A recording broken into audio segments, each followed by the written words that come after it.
Hello, hello, hello. This is Totsi coming to you with a 21-day reset to a better you. Now, day 7, we talked about breaking bad habits, and I tell you, when you make a concentrated effort, it is not easy. But in breaking bad habits, we also talked about it is very important that we don't pick up another habit to comfort the bad habit that we're trying to break. And that's very easy. The enemy comes in very quickly to try to soothe you with another bad habit. So we have to be very aware when we're working on breaking bad habits. But what I want to talk about today in day 8 is always remembering that endings aren't always bad. So we dreaded to quit smoking, we dreaded to quit drinking, we dreaded to stop doing drugs or whatever the case may be. We dreaded it because those are the things we thought that gave us our edge, if you will. It made us feel assertive. That was the reason we were aggressive. Those are the reasons that we got things done. And what happened is now we are faced with me, myself, and I. We don't have that bad habit to say, okay, this is what made us fun. This is what made us wonderful. This is what made us, this, that, or the other. We don't have those things. So now breaking a bad habit is like, wait a minute.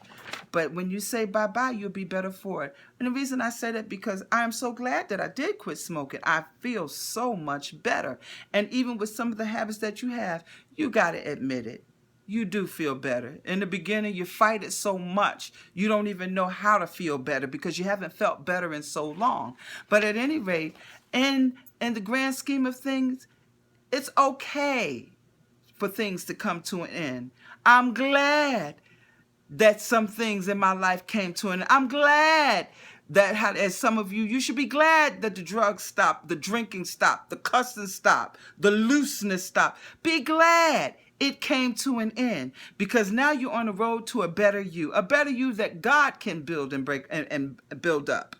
Not man, but God can build you up. So now we're talking about learning to be in the present. Learning to be in the present is really kicking in, talking about your core values, reconsidering your core values, reconsider what's important because now you're only dealing with me, myself, and I.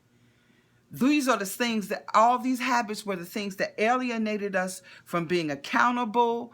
It alienated us from being part of the community. It alienated us from being a part of our family. It alienated us from the passions that God had placed on the inside of us and the gifts and talents and abilities that God had placed on the inside of us. And God is ready to come in and stir those gifts up now. So, you don't have time to really mourn that bad habit too much longer because God is ready to move and do some awesome things in your life.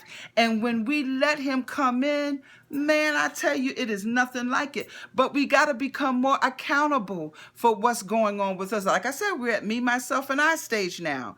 It's nobody else. We ain't got no this, no that to accompany us. It's dealing with ourselves head on. We learn it in our values. We have to learn balance.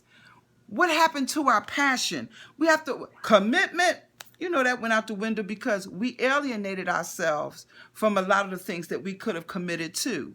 That habit, see, told you, it does. When you really think about how that bad habit really alienated you from a lot of things.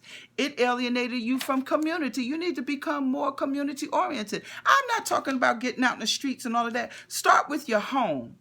Look how your habit has alienated you from people in your family, gatherings in your family, and everything. And this is the good time to come back and get involved in your family. Now, some people you ain't gonna never get involved with you, and if you don't know, you will learn real quickly. Leave them to themselves. You have to deal with you and what works for you. Get that allow God to get that passion back. What happened to the passion? Be fun again. We thought we couldn't be fun not unless we were high, we were drinking, we had a cigarette, or we had people around us. But learn to be fun, just be you.